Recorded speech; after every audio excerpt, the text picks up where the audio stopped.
Lord, come. Take up your holy throne.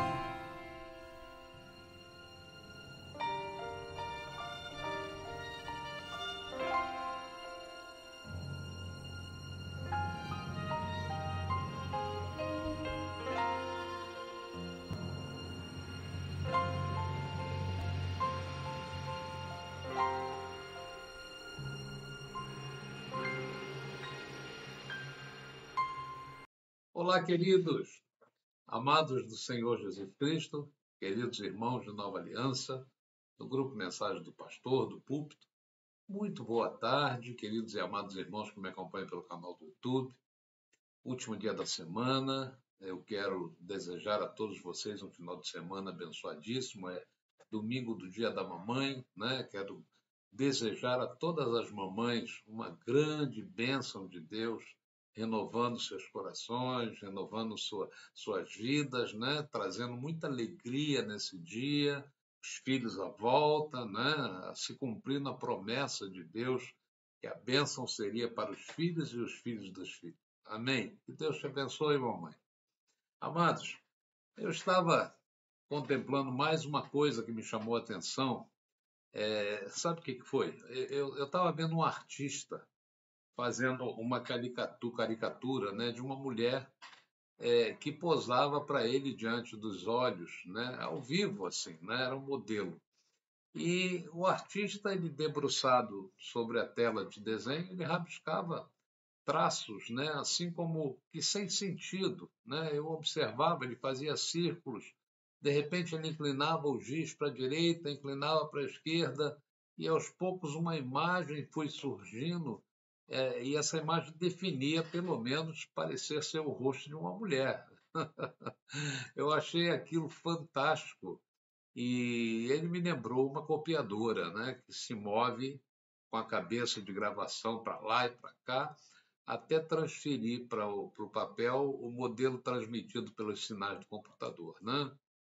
Eu pensei, alguns artistas precisam de um modelo, né, de uma razão, de uma inspiração para expor seus talentos.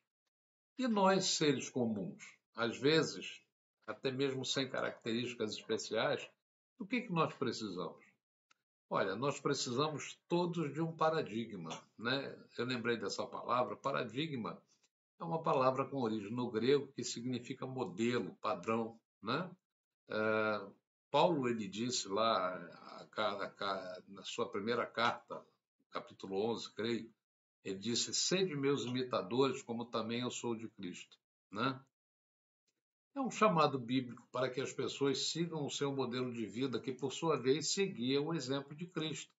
Não que Paulo fosse o paradigma para nós em si mesmo, não, mas ele queria dizer que todo cristão, né, nós devemos imitar o seu esforço para seguir o exemplo de Cristo, o exemplo de vida, os seus ensinamentos, os seus mandamentos, né, em todas as áreas da nossa vida. Cristo mesmo falou: se me amais, cumprireis os meus mandamentos. Né? Quando nós recebemos a graça do Senhor Jesus, nós somos imediatamente transformados, recriados, para viver uma vida diferente da que vínhamos vivendo. Paulo, ele escrevendo aos Efésios, né, diz que agora nós somos feitura sua, criados em Cristo Jesus para as boas obras, os quais Deus preparou para que andássemos nela, né? Queridos, nós que cremos, não nos creamos, né? Deus fez quem somos e o que somos. Nós somos o desenho final de Deus nessa tela da vida, né? Que, diferentemente do artista, não precisou de modelo, não precisou de inspiração, porque a essência era ele, né? Ele não precisou ser inspirado por ninguém, ele foi e é um modelo para nós que fomos criados à sua imagem, conforme a sua semelhança. A Bíblia diz tudo que foi criado por ele, tudo foi criado por ele e para ele. E sem ele nada do que foi feito se faria, está lá em João 1. Nós fomos criados em perfeição, infelizmente deformados pelo pecado, né? Aí entrou o outro ponto que eu quero falar nesta pequena mensagem, aquilo que deformou a obra do Criador, né? O pecado, a iniquidade, né? Pecado, iniquidade e impureza é o contrário do paradigma que é Cristo e de sua obra, né, da sua missão, né, dada pelo Pai. Ele veio para dar vida, e a Bíblia diz que o salário do pecado é a morte. Cristo veio para nos reconciliar com Deus, e a Bíblia diz que o pecado faz separação entre Deus e os homens, né? Paradigma define Cristo para nós, e paradoxo define tudo que é contrário, como Cristo é para a vida, o anticristo é para a morte, né? Paulo já alertava a igreja, né, dizendo que o aparecimento do homem do pecado, o qual se opõe a tudo de Deus e se exalta no templo de Deus, este homem do pecado também é conhecido como filho da perdição e o anticristo, né? E Cristo é a verdade, e o paradoxo é o oposto da verdade, ou seja, o contrário a um modelo verdadeiro, perfeito. Mas eu quero dizer aqui que a Bíblia nos ensina a viver um paradoxo, por incrível que pareça, né? É como se, por exemplo, nós usássemos o veneno da serpente para produzir o soro antiofídico, né? E vemos isso exatamente quando a palavra nos afirma que para poder viver Cristo, nós precisamos morrer para nós mesmos. Paulo lhe disse, né? Já não sou eu quem vive, mas Cristo vive em mim. Então, quando a gente lê a palavra de Deus, a gente pode encontrar muitas situações que parecem ser paradoxais, né? Jesus falou em formas de paradoxos, de fato, seus discursos estavam cheios de paradoxos, né? Por exemplo, ele falou: bem-aventurados os humildes de espírito, porque deles é o reino dos céus, né? Às vezes a gente escuta uma pessoa dizer: fulano é pobre de espírito. Na verdade, está dizendo algo contrário à palavra de Deus, porque o pobre, o humilde de espírito é que vai habitar, né, no reino dos céus. Depois ele diz: bem-aventurados os que choram, porque serão consolados, bem-aventurados os mansos, porque herdarão a terra. Eu, porém, vos digo: não resistais ao perverso, mas a qualquer que te querer na face direita, volta-lhe também a outra, né? Ambas estão lá em Mateus 5. Né? Os últimos serão os primeiros serão os últimos, Mateus 20, né?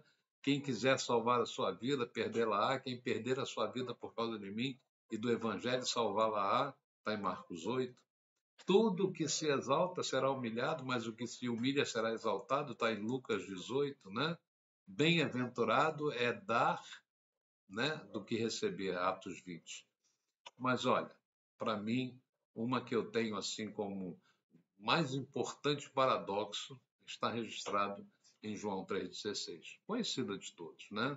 Deus amou o mundo de tal maneira que deu seu Filho unigênito para que todo aquele que nele crê não pereça, mas tenha a vida eterna.